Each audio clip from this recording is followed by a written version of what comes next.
Buongiorno a tutti, sono dottor Firas Murad dall'Italia, ringrazio gli organizzatori dell'evento per il cortese invito. Per me è sempre un piacere e un onore tornare, anche se digitalmente questa volta, in Brasile, e chiaramente saluto caldamente e ringrazio già in anticipo Bianca per l'aiuto nella traduzione.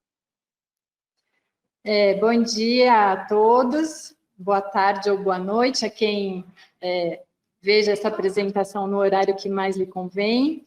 Dr. Firas Murad agradece imensamente o convite em participar desse congresso brasileiro e está muito feliz de estar colaborando com seus conhecimentos e participando mais uma vez aqui com a gente desse congresso.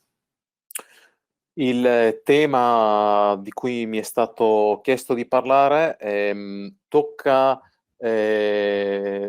sfiora, diciamo, il tema principale del congresso, che parla di fascia e movimento, ma comunque parla di un tema, di una competenza fondamentale per il fisioterapista moderno, specialmente se lavora ad accesso diretto, e sostanzialmente parliamo del processo di screening for referral, ovvero diagnosi differenziale, con un piccolo focus per quanto riguarda il movimento, quindi il ritrovato oggettivo nella valutazione del movimento per quanto riguarda il neck pain, il dolore cervicale. O argumento que foi solicitado a ele, né, o tema que foi pedido para ser discutido no Congresso, é um tema que tem relação direta, né, com a face, com o movimento, e especificamente ele vai falar sobre diagnóstico diferencial, que ele chama de Screening for Referral, especialmente voltado para o neck pain e os distúrbios musculoesqueléticos.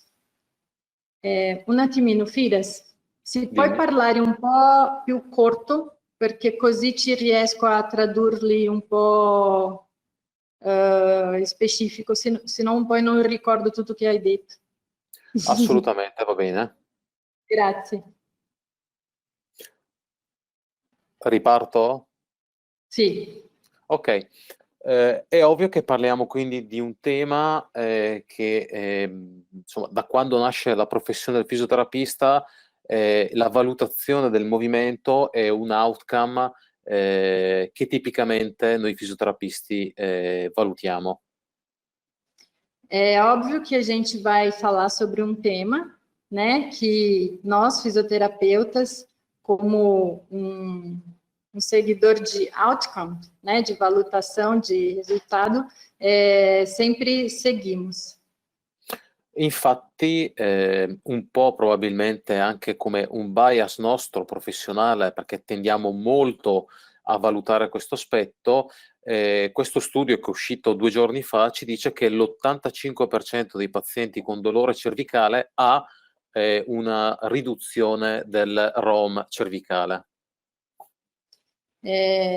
Obviamente, esse estudo que saiu há 2 dias atrás fala sobre um bias que existe nessa proporção e diz que 85% dos pacientes que têm alterações nas atividades cotidianas têm restrição de...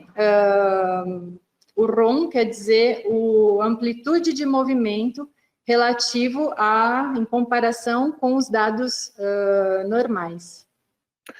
È anche vero però, ed è importante sottolinearlo, come in questo studio si evidenzia come il paziente stesso dà importanza alla riduzione del movimento cervicale e lo indica come un goal, un obiettivo importante, quello del guadagno della mobilità, ma è anche vero che il paziente correla la riduzione del movimento cervicale comunque con la disabilità e quindi con una riduzione delle attività della vita quotidiana.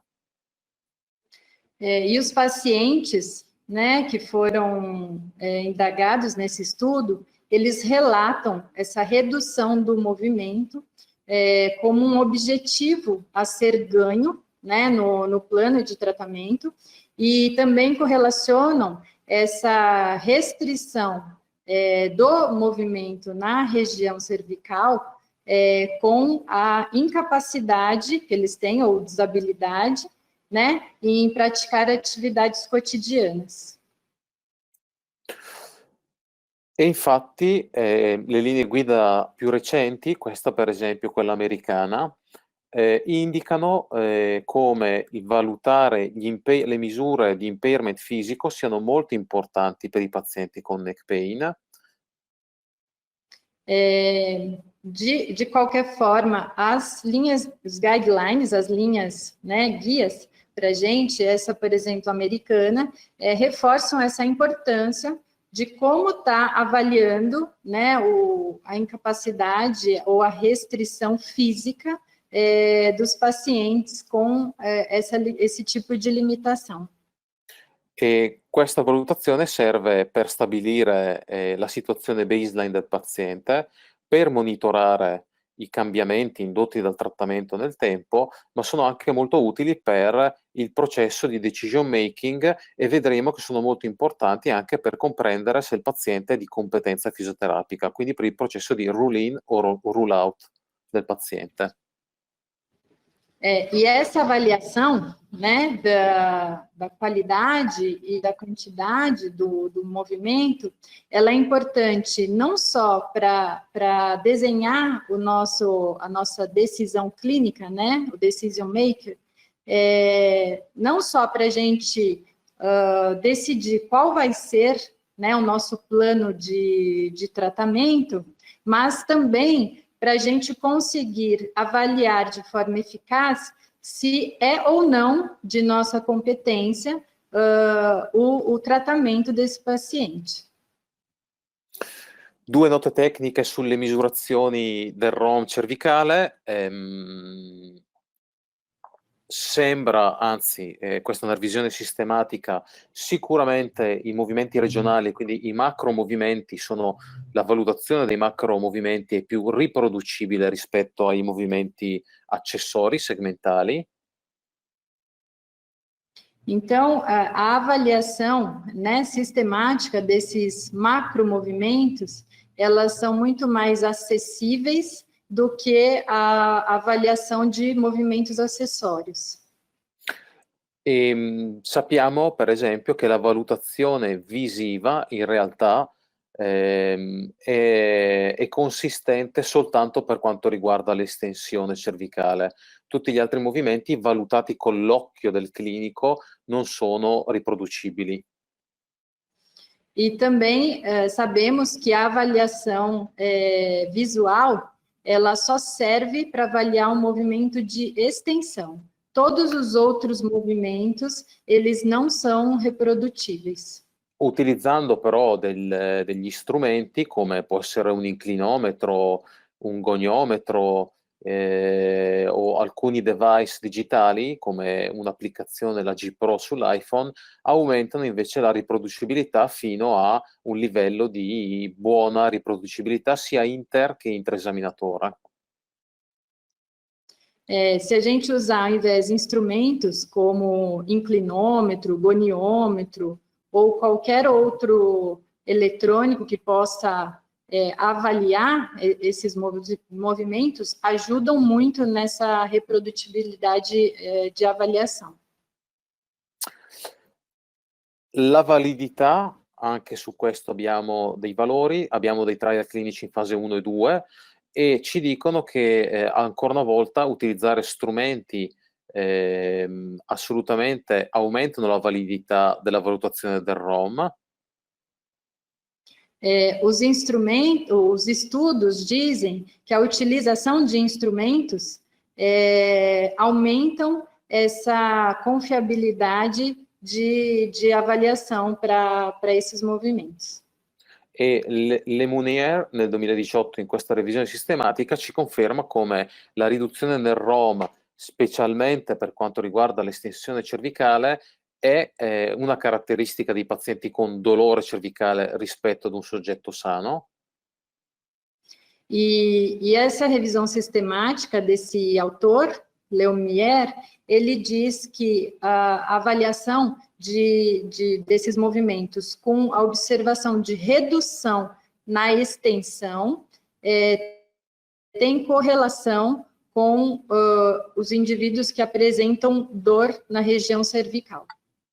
E questi soggetti che hanno un ROM attivo ridotto hanno una correlazione negativa, quindi con disabilità, dolore, intensità del dolore, qualità della vita percepita, catastrofizzazione dei sintomi e tutti quei comportamenti non adeguati rispetto al dolore. E a redução do movimento, né, eles também observaram que os pacientes que apresentam redução do movimento na região cervical, eles têm também correlacionado intensidade da dor, né, maior, incapacidade, o fenômeno de catastrofização, né, e todas essas outras influências de qualidade de vida e tudo que pode estar colaborando para todo esse complexo que o paciente apresenta.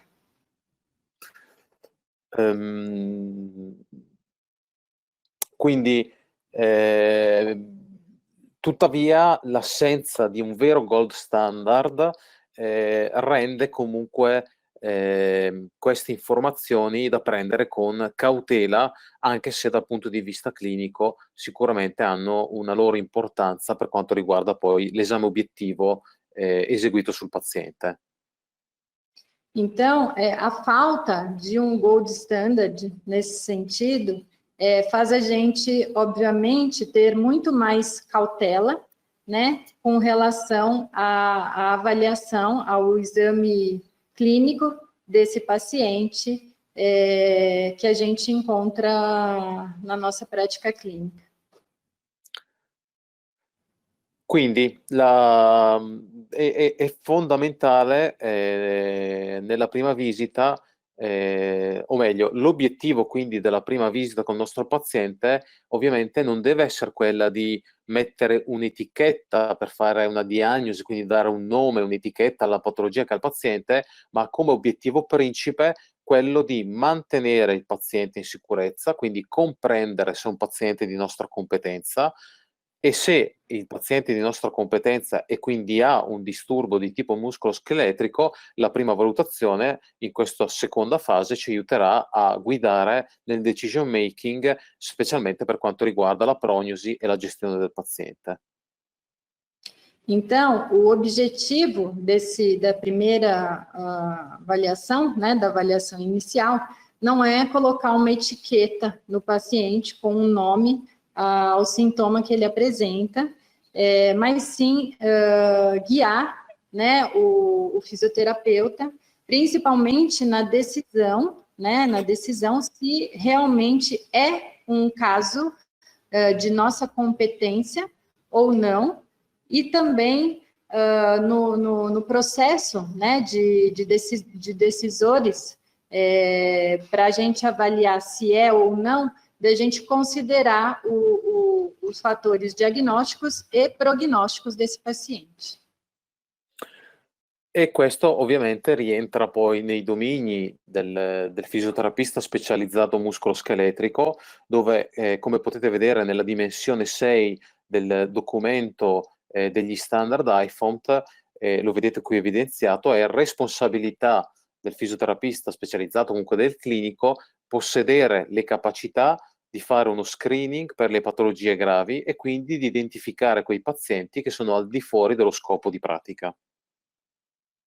Então, dentro dos standards da IFOMT, que é a Federação Internacional de Fisioterapeutas Manuais Ortopédicos, é de responsabilidade e de competência clínica, né, do fisioterapeuta com essa formação, possuir essa capacidade de fazer uma triagem, né, um processo de triagem para identificar patologias sérias e também aquelas que não são do nosso escopo, que não são de nossa competência na prática clínica. E questo lo possiamo fare, questa è la definizione del fisioterapista specializzato muscoloscheletrico, l'orthopedic manipulative physical therapist. Questo deve essere basato su spiccate capacità di ragionamento clínico. Então, essa especialidade de fisioterapeuta manipulativo ortopédico, né, com essa formação, é a especialidade da fisioterapia, dentro dos distúrbios neuromusculoesqueléticos, né, que toda a decisão vai ser baseada no raciocínio clínico. Proprio perché il solito sospetto, quindi la patologia, una patologia comune come il dolore cervicale, spesso è quello, l'origine, la motivazione per cui il paziente ha i sintomi, spesso è meno ovvio di quello che noi crediamo.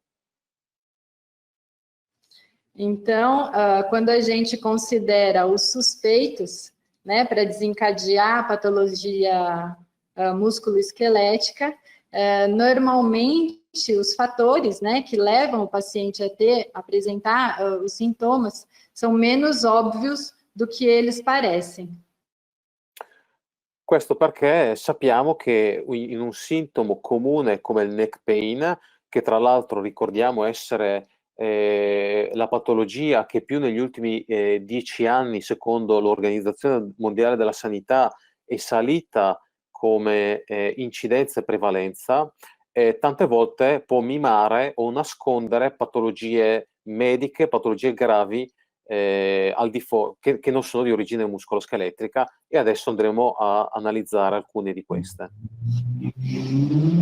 Isso porque um simples sintoma, né, uma simples patologia como o neck pain ou a cervicalgia, ela foi vista pela organização, foi designada pela Organização Mundial da Saúde nos últimos 10 anos, que aumentou muito, né, o número, a incidência de pacientes com a cervicalgia, e que por trás desse simples sintoma pode se esconder, né, patologias graves que estão mencionadas aí na tela. Então, a gente não pode negligenciar essa avaliação, considerando toda essa complexidade para esse problema. E vedremo come le alterazioni del movimento possono essere degli indicatori che innalzano il sospetto da parte del clinico. E nós vamos ver justamente como que essa redução do movimento, né, nesta região, a redução do ROM, da amplitude de movimento, ela é um fator que realça muito, né, a possível correlação de algumas patologias quando se fala da cervicalgia.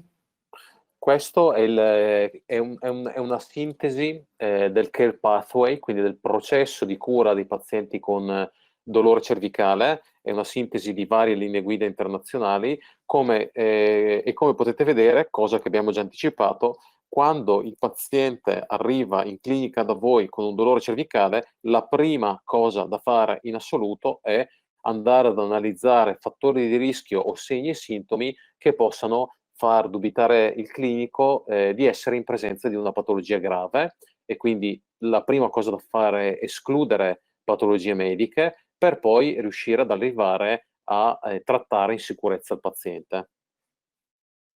Essa é uma síntese de cuidados, né, com o paciente, é uma síntese de várias guidelines que diz justamente, né, que o primeiro caminho quando o paciente vem para avaliação fisioterapêutica é justamente excluir patologias médicas graves. Come vengono definite le patologie gravi? In letteratura si usa una classificazione di 4 gradi.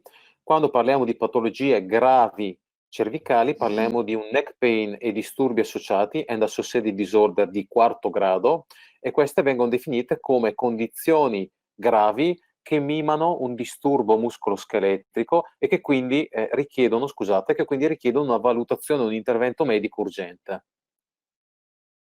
Então, quando a gente fala de patologias cervicais graves, a gente gradua como o neck pain com incapacidade nas atividades de grau 4, né? E é considerado, né, o conceito de uma condição séria, que, na verdade, minimiza um distúrbio musculoesquelético e que requer com urgência uma avaliação ou intervenção médica.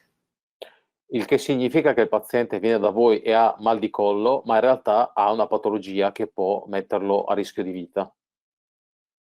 E que quer dizer o quê? Que o paciente que vem para a gente com uma dor no pescoço, mas que na realidade tem uma patologia muito grave, que inclusive lhe traz risco di vita. Nonostante la letteratura ci dice che la prevalenza di queste condizioni gravi è molto rara, la realtà clinica ci dice che comunque capitano in studio pazienti di questo genere. Considerate che il mio gruppo di lavoro negli ultimi 2-3 anni ha pubblicato almeno una decina di case report di patologie gravi incontrate nella quotidianità clinica. E que, embora a literatura se diz que essas causas graves de cervicalgia têm uma prevalência muito baixa, ele diz que não é o que ele realmente vê na prática clínica, que nos últimos 2 anos ele teve pelo menos, ele e o grupo, né, de fisioterapeutas que atuam, observaram pelo menos uns 10 pacientes que chegaram para ele com essa dor cervical e que realmente tinham patologias graves. E che l'altra cosa importante da considerare è che l'incidenza di diagnosi ritardata di questi pazienti addirittura in un setting come pronto soccorso si aggira tra il 5 e il 20%, il che significa che 2 soggetti su 10 con patologie gravi e che possono rischiare la morte non vengono diagnosticati in tempo. E que a incidência, né, de diagnóstico assim muito retardado, né, muito atrasado, chega até assim no máximo entre 5 e 20%, né, para patologias graves. Então assim, isso em pronto-socorro. Então, é uma incidência baixíssima para um diagnóstico de um paciente que tem risco di morte. E quindi è fondamentale che in pratica clinica, anche in caso di dubbio, il fisioterapista deve assolutamente accertarsi di mettere in sicurezza il paziente e fare quello che viene definito un referral, un invio a un medico. Então, o fisioterapeuta deve absolutamente, mesmo quando ele está em dúvida, trazer máxima segurança para o paciente e fazer esse referral, que eles falam que é a condução, né, a indicação desse paciente para um médico clínico imediatamente. Una cosa importante che aiuta qualsiasi clinico nel aumentare il dubbio di avere un paziente al di fuori dello scopo di pratica sono quelle che vengono definite red flags, ovvero appunto segni e sintomi che allarmano l'attenzione del clinico. Um particular, né, que aumentam as dúvidas do clínico e que se apresentam como sinais e sintomas que representam esses alarmes de atenção para o clínico é o conhecimento de red flags. E questi segni e sintomi, o queste cosiddette red flag, chiaramente vanno ricercate soprattutto, penso, almeno il 90% dei casi nella raccolta anamnestica, ma anche durante l'esame obiettivo. E esses sinais e sintomas que representam, que podem vir a representar uma red flag, eles devem ser procurados, ser investigados,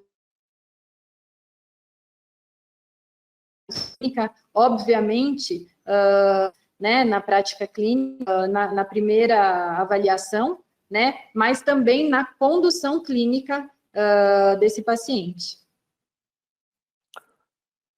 Purtroppo, per quanto riguarda le red flag del neck pain, non ne abbiamo di diretta estrazione dalla letteratura scientifica, e quelle che tipicamente si utilizzano derivano dalla letteratura che riguarda il low back pain.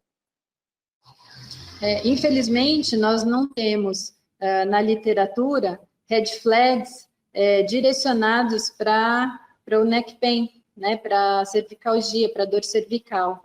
Então, eles transferem esses sinais e sintomas, né, que a gente vai procurar investigar do que tem na literatura do low back pain.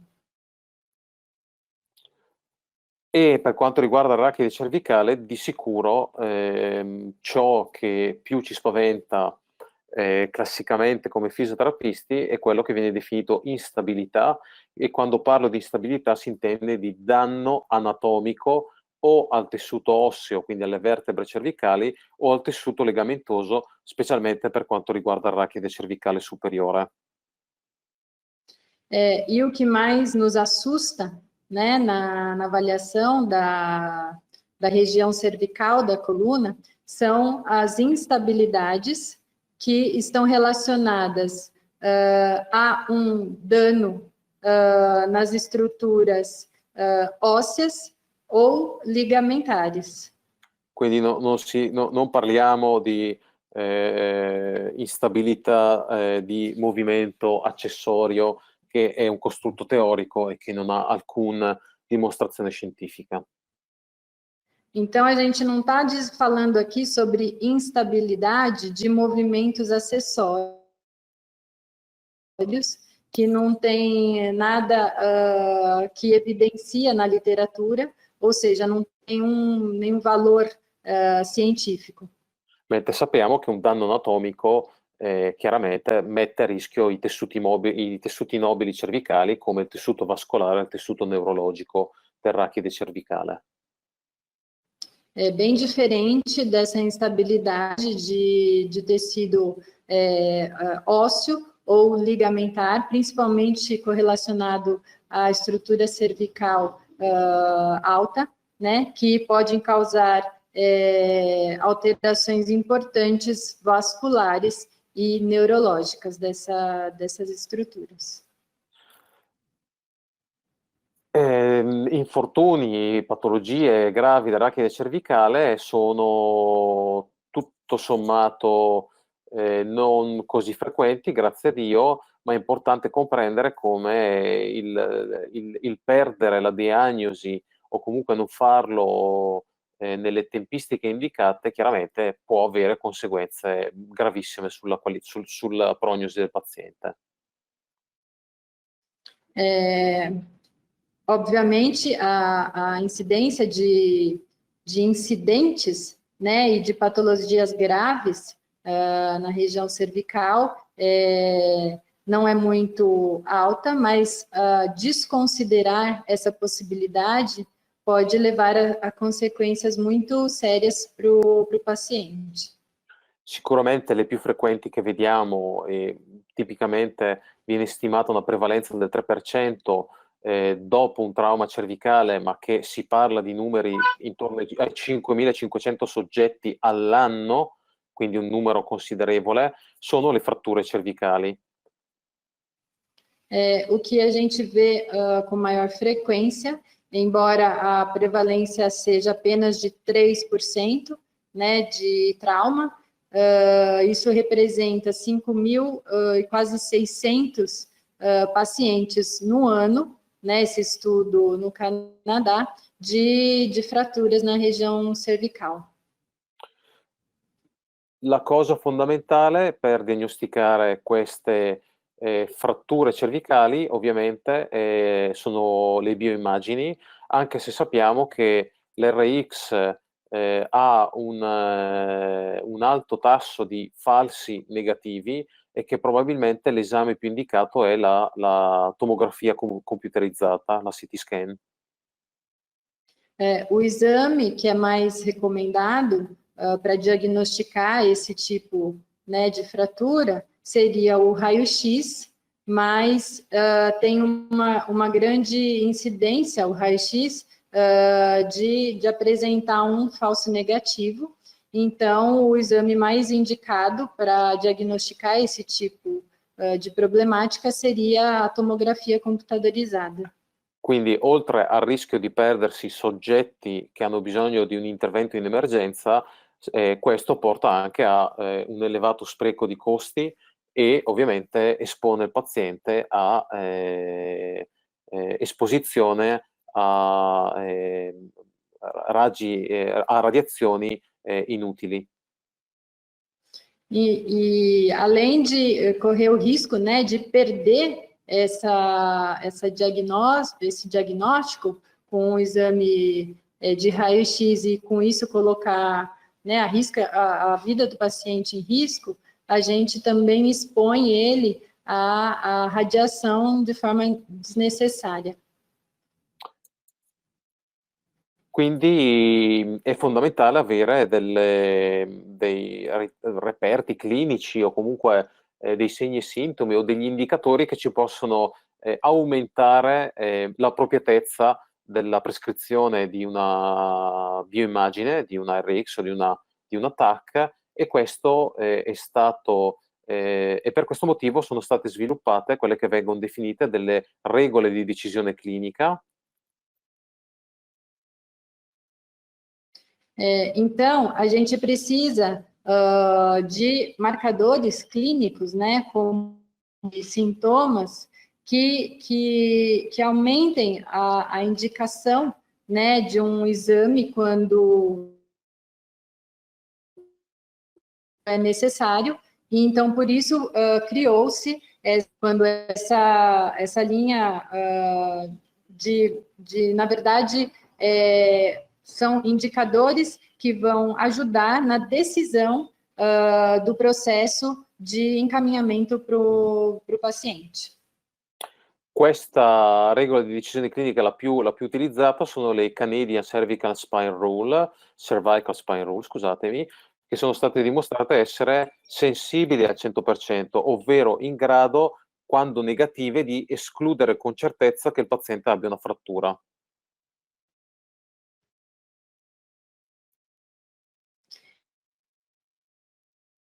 Então, dentro dessas regras de decisão clínica, está a Canadian, que tem uma especificidade de 100% em excluir essas patologias graves da região cervical. Quindi le Canadian Spine Rules sono molto informative per quanto riguarda l'escludere patologie gravi da rachide cervicale. Então, elas são muito representadas em excluir patologias graves da região cervical. E consistono nell'analizzare fattori di rischio per andare a valutare in sicurezza la mobilità attiva del rachide cervicale dopo un trauma del rachide cervicale stesso. E elas consistem em analisar com segurança os movimentos da região cervical, excluindo essas patologias graves. Elas vão ajudar a guiar, né, o clínico nessa avaliação, sem colocar em risco a vida do paziente. Quindi si escludono fattori ad alto rischio come età oltre 65, meccanismo pericoloso di incidente, parestesia su tutti e due gli arti superiori o comunque su entrambe le estremità. E aí eles excluem sinais de alto risco, né, como todos os sinais que seriam indicativos de sinais neurológicos graves, como radiculopatias e qualquer ocorrência que leve a essa problemática de maior incidência neurologica. Si vanno ad escludere poi i fattori a basso rischio, quindi ad esempio se il paziente è capace a deambulare in modo autonomo durante tutta la permanenza in pronto soccorso, se il dolore compare immediatamente al momento del trauma, se il paziente ha dolore alla palpazione lungo le spinose dell'arachide cervicale. E depois vão excluir também os fatores de mais baixo risco. Então, primeiro excluem os fatores de alto risco e depois excluem-se os fatores de baixo risco. Por exemplo, se o paciente é capaz de caminhar no pronto-socorro, se ele tem dor imediatamente quando ele faz um movimento na cervical, por exemplo. Una volta esclusi tutti questi fattori, allora possiamo andare a valutare la mobilità attiva dell'arachide cervicale del nostro paziente, che deve essere maggiore di 45 gradi per ambo i lati. E quindi se tutti questi presupposti non ci sono, non si fa la radiografia o meglio la TAC. Se almeno uno di questi durante questo processo sono presenti, allora è indicata l'immagine radiografica o la CT scan. Então, se foram excluídos todos esses fatores, primeiro de alto risco e depois de baixo risco, vem o teste ativo do paciente, se ele é capaz de movimentar pelo menos em 45 graus, né, esse movimento de rotação para um lado e para o outro, pode-se excluir a possibilidade do paciente fazer uma tomografia computadorizada. Se durante esse processo é diagnosticado qualquer um destes fatores, o paciente já é indicado a ser encaminhado para fazer uma tomografia. Vedete come quindi la mobilità, il movimento cervicale è un reperto molto importante e sicuramente noterete come questa clinical decision rule è molto inclusiva, quindi sicuramente vedrete tanti pazienti falsi positivi, ma questo proprio con l'obiettivo di non perdere invece i veri positivi. Infatti è sensibile al 100%, quindi se il paziente è negativo a questo processo decisionale, siamo praticamente sicuri che non ha una frattura cervicale. Então, vejam como a avaliação da mobilidade desse paciente é extremamente importante nesse processo, né? E essa regra, né, de decision maker, de marcador, é extremamente fundamental para a gente aplicar na prática clínica, porque se o paciente realmente apresenta negativo para todos esses fatores de risco, como ele tem 100% de especificidade, eu vou estar com segurança tomando a decisão de tratar esse meu paciente.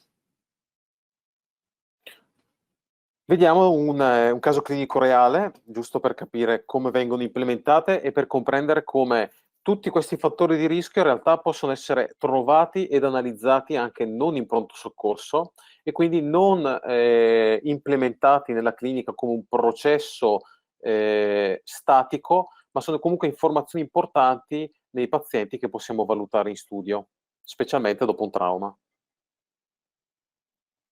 Aí eu vou mostrar para vocês um caso real e mostrar também que vários desses fatores que a gente analisa, avalia, eles não precisam ser implementados apenas quando o paciente chega no pronto-socorro, no pronto-socorro. Eles podem ser aplicados também no nosso consultório, na nossa prática clínica.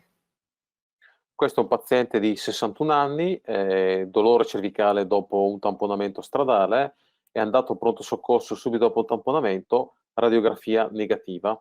Si presenta dopo 2 mesi, 8 settimane, da questi colleghi americani con dolore cervicale, neanche eccessivo, un 4-5 su 10 sulla NPRS, e con dolore trafittivo alla base insomma, nella zona del rachide cervicale superiore, specialmente durante il movimento di rotazione.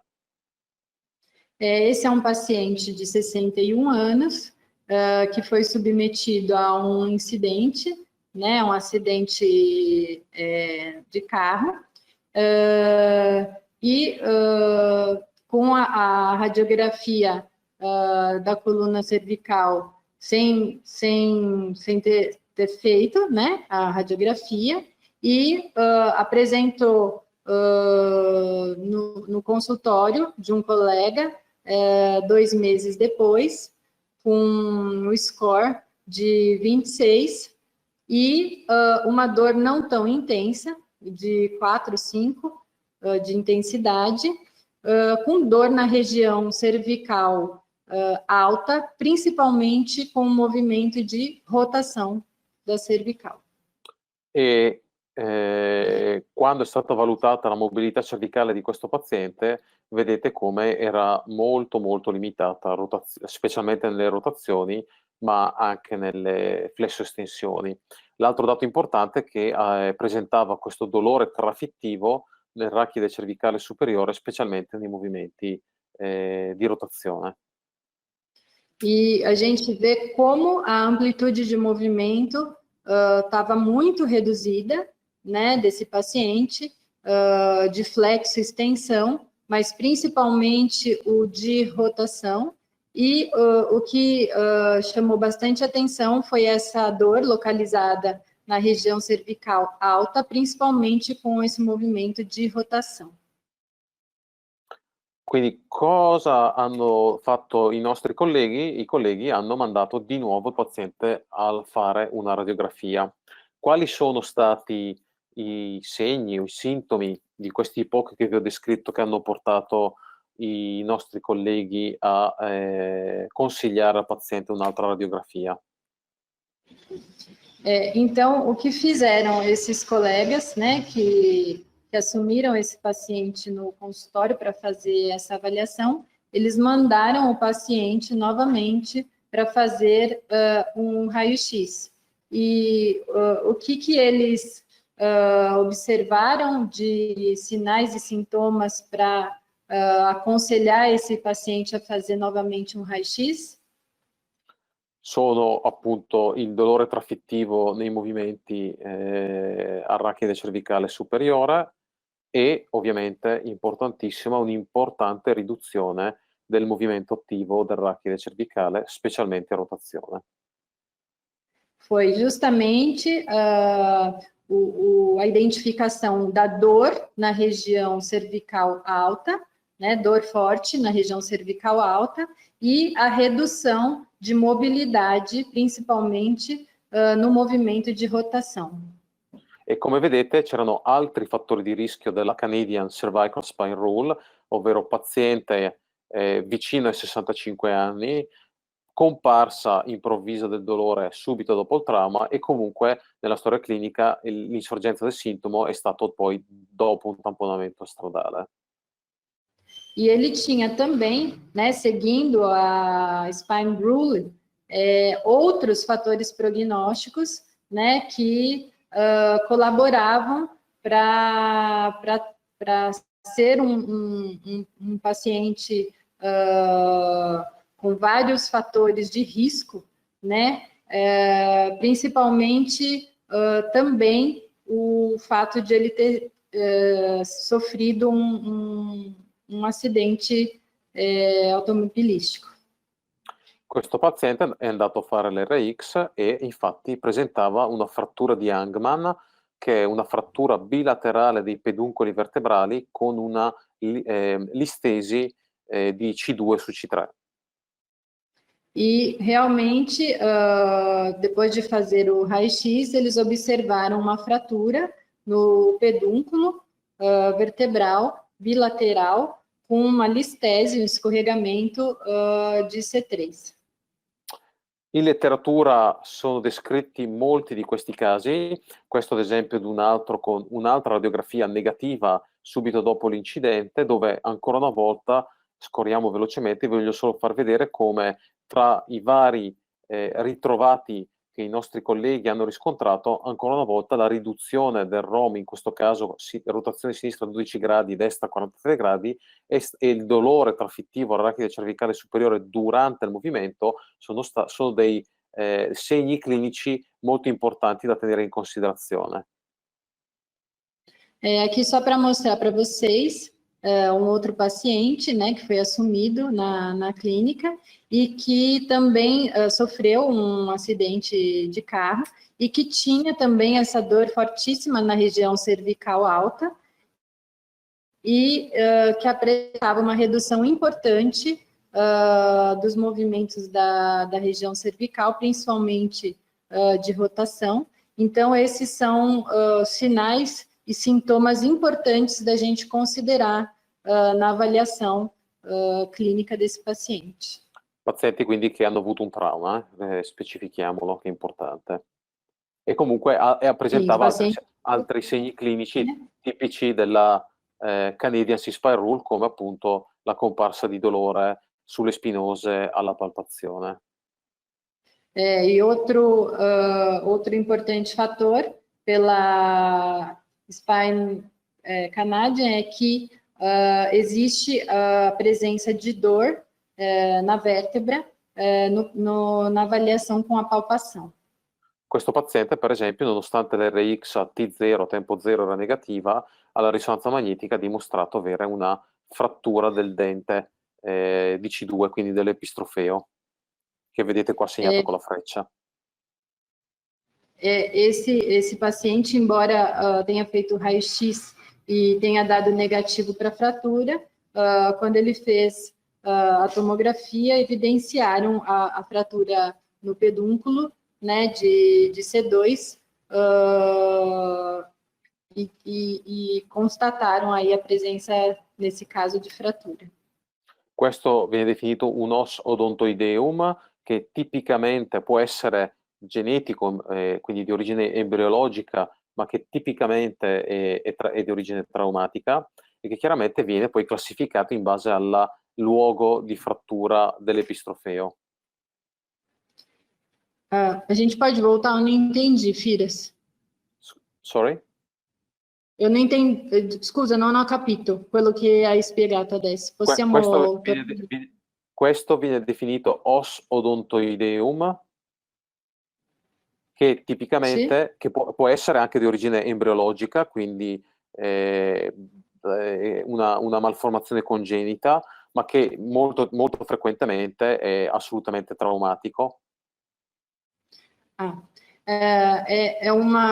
Questa è uma anomalia que às vezes está presente de forma genética embriológica, que é os odontoideum, mas que normalmente se identifica também muito frequentemente nos processos traumáticos. Esattamente. Ha una classificazione che dipende dal luogo in cui si frattura l'epistrofeo di C2. Existe uma classificação que depende do lugar aonde acontece a fratura. Però è importante comprendere come la frattura dell'epistrofeo, e questo dimostrato anche da studi su preparati anatomici, riduce significativamente, destabilizza, perdonatemi, significativamente il rachide cervicale superiore.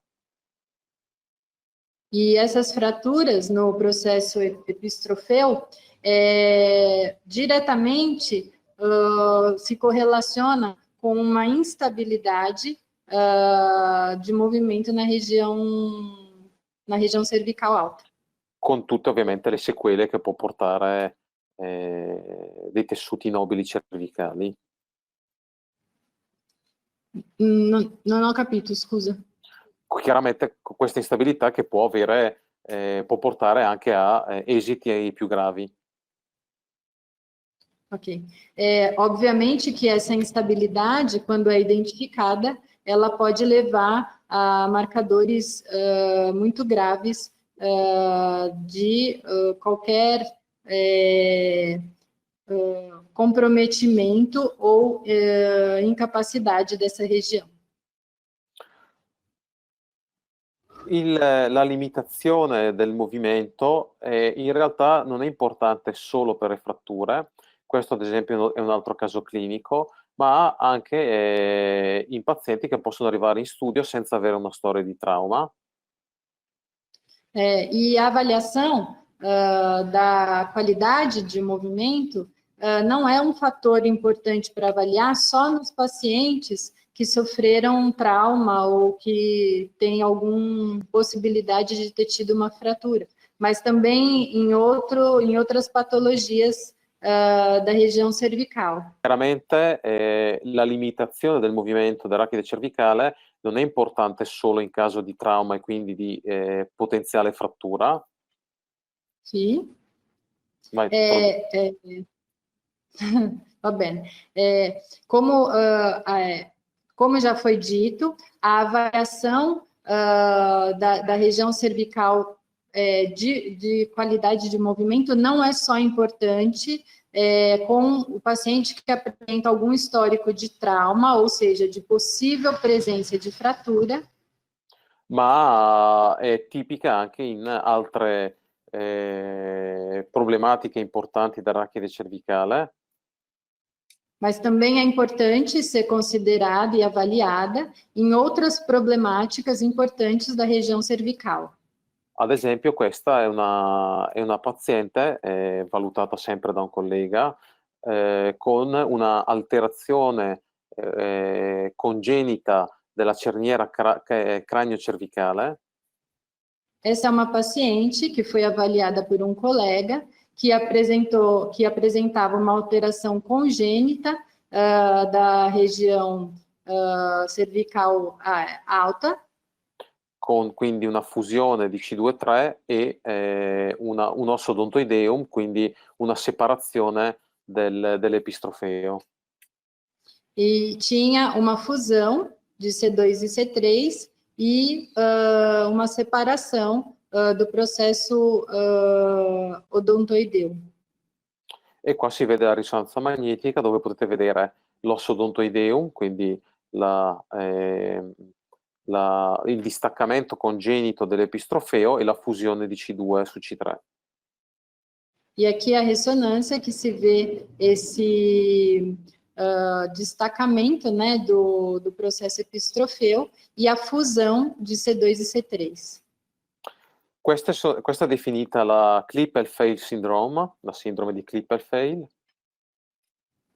Essa é definida como a Klippel-Feil síndrome, che è appunto una alterazione congenita dell'arachide cervicale superiore. Que é uma alteração congênita da região cervical superior. E che è spesso accompagnata da un osso odontoideum. E que é frequentemente acompanhado de um osso odontoideo. E che, attenzione, spesso è asintomatica fino all'età adulta, quindi vi capiterà sicuramente in clinica un paziente che ha dolore cervicale, ma in realtà ha ben altro come origine dei sintomi.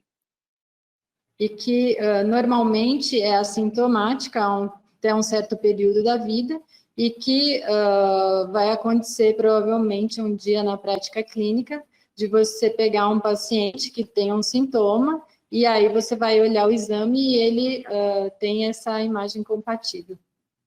Un'altra patologia importante che dobbiamo conoscere, è sempre congenita, è la Arnold-Chiari.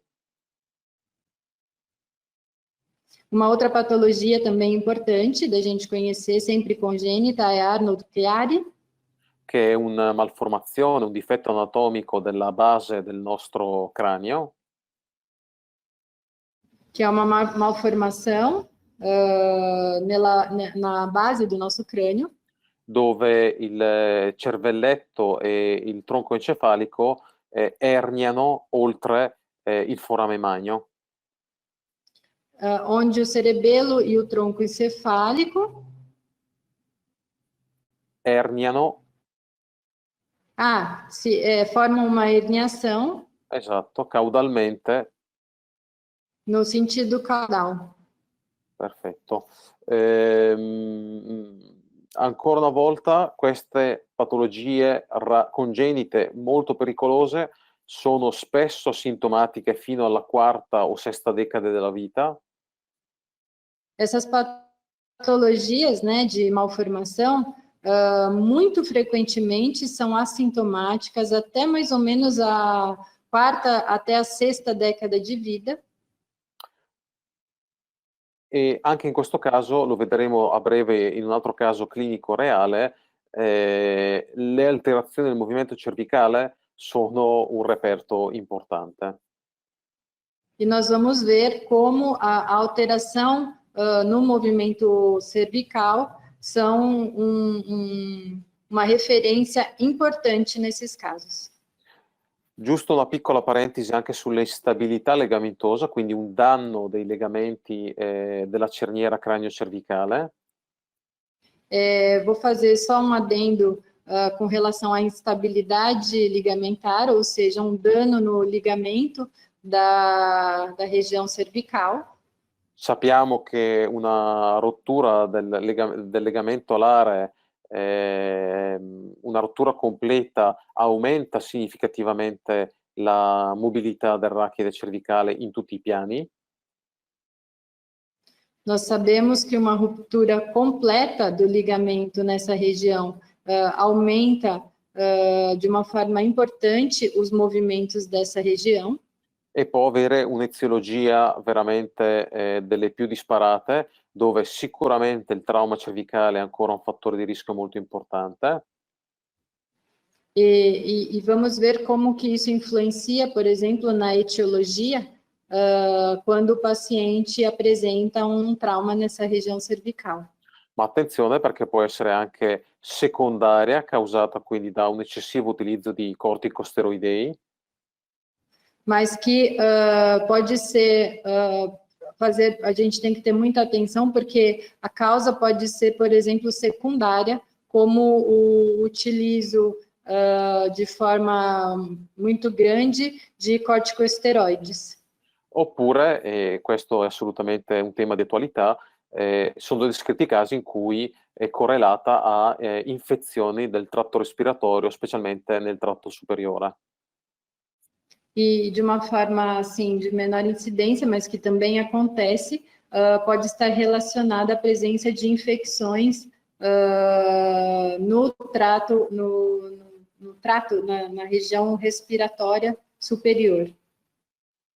Anche qui la diagnosi è veramente difficoltosa. Também nesses casos o diagnóstico è muito difícil. E anche la bioimmagine non abbiamo dei veri protocolli, o comunque sappiamo che anche la risonanza magnetica non è altamente specifica nel riconoscere eventuali difetti dei legamenti della cerniera cranio-cervicale. E aqui também a gente está de frente com uma situação delicada, porque nem os exames, por exemplo, como a ressonância, às vezes são capazes de identificar uma lesão ligamentar dessa região. Vedete come anche in questo caso un impairment della mobilità del rachide cervicale, tipicamente, come abbiamo visto prima, con comparsa di dolore alla fine del movimento concesso, è sicuramente una red flag molto importante da tenere in considerazione. E na nossa prática clínica, vejam mais uma vez, né, que a incapacidade ou a restrição na mobilidade do movimento dessa região cervical, junto com o aparecimento de dor principalmente no final do movimento, é um indicador clínico importante para ser considerado como uma red flag. E è ovvio che non è solo l'alterazione del movimento che innalza il sospetto del clinico, è chiaro che deve essere correlata a altri segni e sintomi, come ad esempio, molto importanti, alcuni sintomi neurologici transitori. E é óbvio que a gente não tem que considerar só a avaliação do movimento como um fator preditor importante, mas também a gente tem que avaliar todos os outros sinais e sintomas, principalmente considerar a presença de sintomas neurológicos transitórios.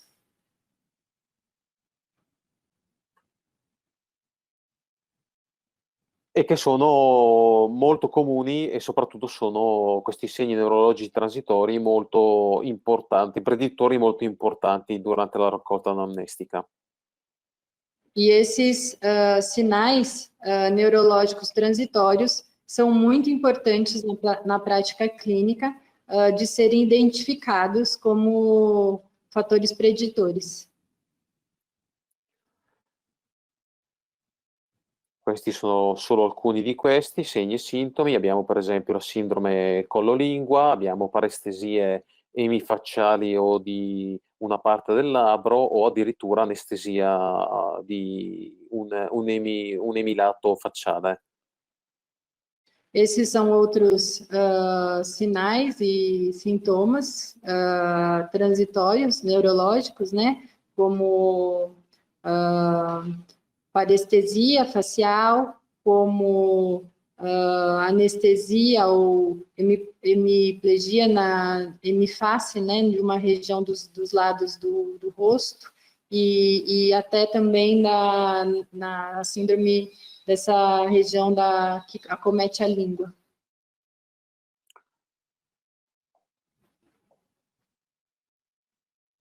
E questo è un ultimo caso clinico, questo è un paziente valutato da noi, e questo è un nostro lavoro sul BMC. E esse que a gente vai falar agora é um paciente que ele chegou para a gente no consultório e foi avaliado por nós. Ed è ancora una volta un paziente adulto, quasi 40 anni. Um paciente de idade adulta, que tem quase 40 anos.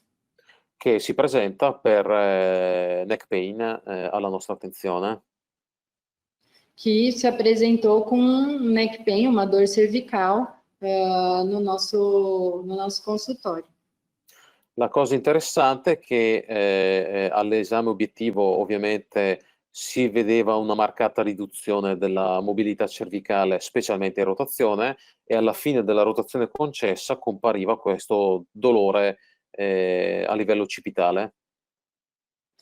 E ao exame físico, né, objetivo, uma coisa interessante que a gente observou foi a redução, né, na amplitude do movimento de rotação, e no final do movimento o aparecimento de dor nessa região occipital. E è ovvio che poi durante l'anamnesi, prima dell'esame fisico, sono stati rilevati dei sintomi importanti. E é óbvio que antes de fazer esse exame físico, né, na anamnese, foi questionado todos os fatores que poderiam ser fatores de risco grave, né, anulando a presença, para poder depois fazer, obviamente, esse exame físico. Che sono stati il dizziness, quindi delle vertigini, specialmente durante i movimenti di estensione. E apresentou tontura, né, sensação durante o movimento de extensão, de ter um pouco de tontura. Torpore di metà della faccia durante le posizioni sedute prolungate. Durante, scusa? Le posture sedute prolungate. Também apresentou sinal de torpor, né, de tontura também, na posição de ficar muito tempo sentada. E poi nell'esame neurologico si sono notate anche una debolezza del miotoma della radice di C5.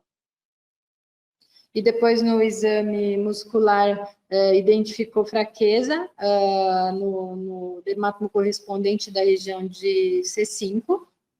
E ovviamente un episodio poco chiaro di svenimento.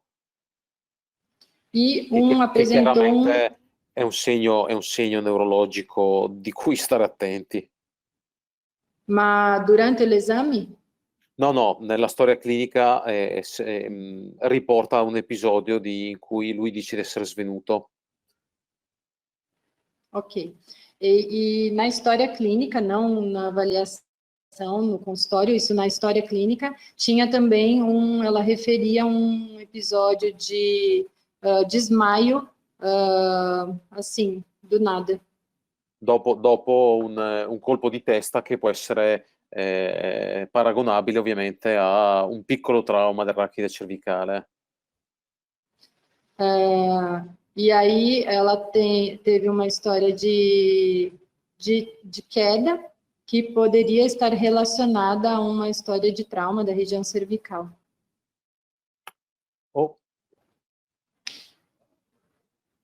Questo paziente è stato mandato a fare una risonanza magnetica e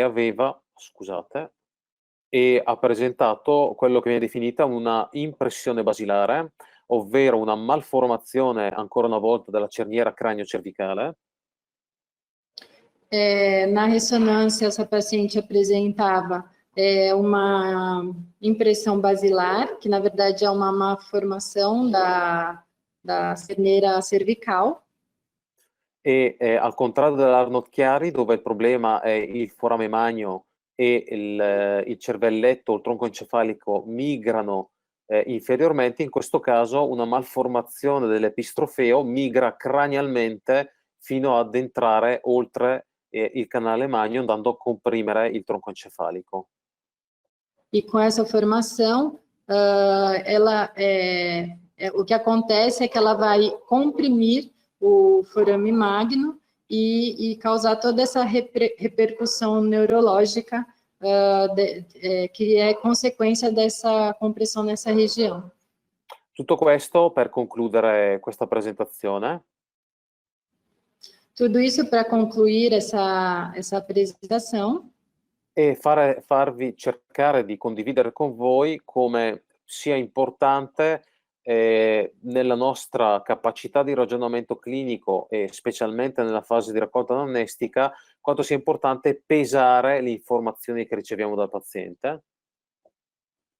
Isso para dizer para vocês o quanto é importante, né, na nossa prática clínica, considerar sinais e sintomas, principalmente nessa avaliação inicial anamnéstica, de fazer as perguntas corretas para o paciente e considerar isso como fatores importantes na nossa prática clínica. E infatti potete vedere come dolore cervicale, restrizione del movimento, che abbiamo visto che è molto tipico in un semplice mal di collo muscoloscheletrico. E isso para mostrar para vocês como uma dor na região cervical e a restrição de movimentos, que seriam sinais muito simples, né, e comuns da gente encontrar na nossa prática clínica. Quando si scorrela ai famosi segni neurologici transitori, la limitazione del movimento diventa un reperto fisico molto importante per fare quel processo di screening for referral, quindi essere in grado di dubitare che il paziente abbia una patologia grave.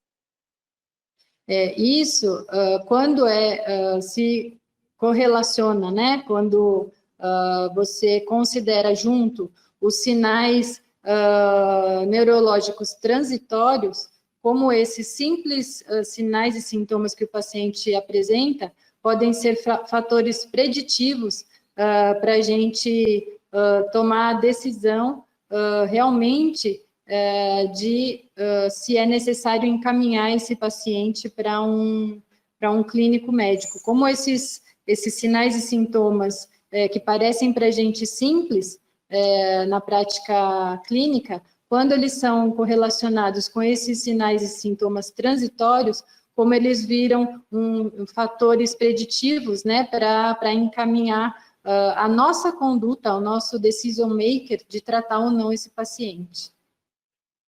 Ecco perché insomma abbiamo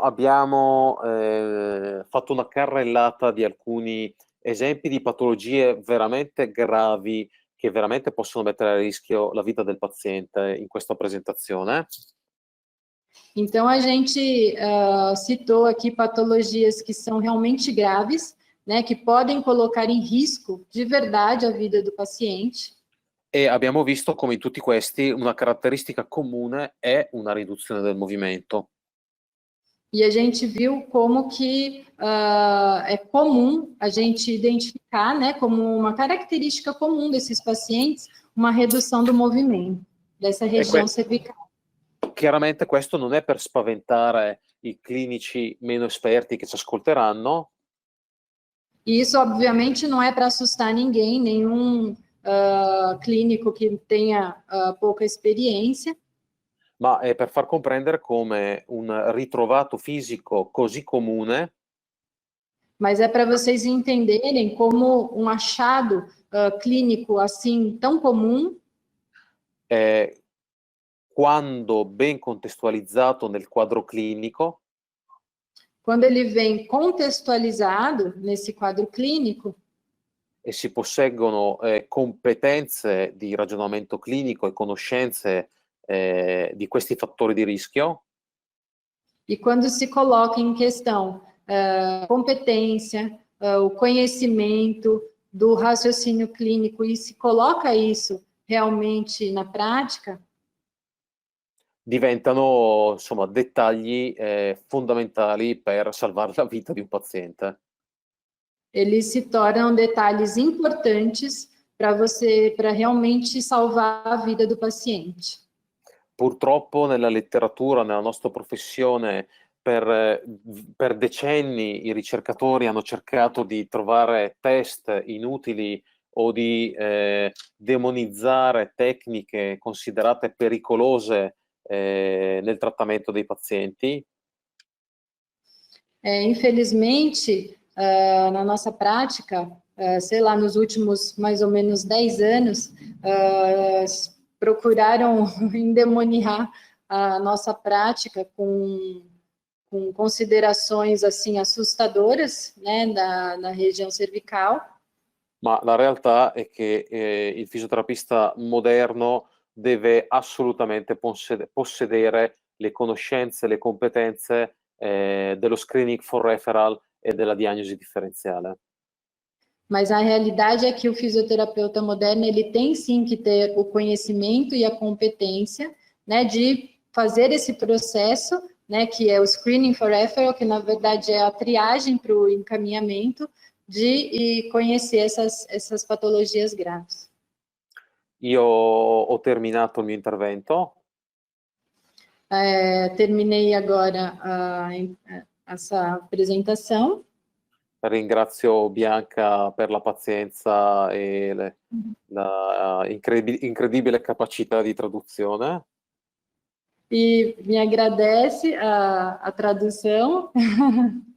Ringrazio Gustavo Pilon per l'invito diretto al congresso. E agradece também ao Gustavo Pilon pelo convite pessoal a participar deste congresso. Saluto tutti i partecipanti calorosamente. E agradece a todos os participantes de uma forma... Spero di tornare presto in Brasile a fare qualche corso. Io faccio corsi di diagnosi differenziale o comunque a partecipare a qualche altro congresso perché è una terra che mi ha sempre dato grandi emozioni. E ele espera de poder vir logo no Brasil ou a participar de um congresso ou para dar cursos, que ele dá cursos nessa área de diagnóstico diferencial. De qualquer forma, ele está sempre feliz de poder estar aqui com a gente. Nell'eventualità chiedete informazioni a Bianca, che resterà in contatto con me. Sim, de qualquer forma, se alguém precisar de qualquer informação, né, quiser saber de mais alguma coisa, qualquer esclarecimento, pode contatar diretamente a minha pessoa, que eu encaminho e respondo em nome do FIRAS. Oppure trovate i miei contatti in calce a questa slide, ma ovviamente vi prego di scrivere in inglese. E também vocês têm os contatos aí, que estão colocados no slide. Ele só pede, por gentileza, de escrevermos em inglês para ele. Grazie a tutti.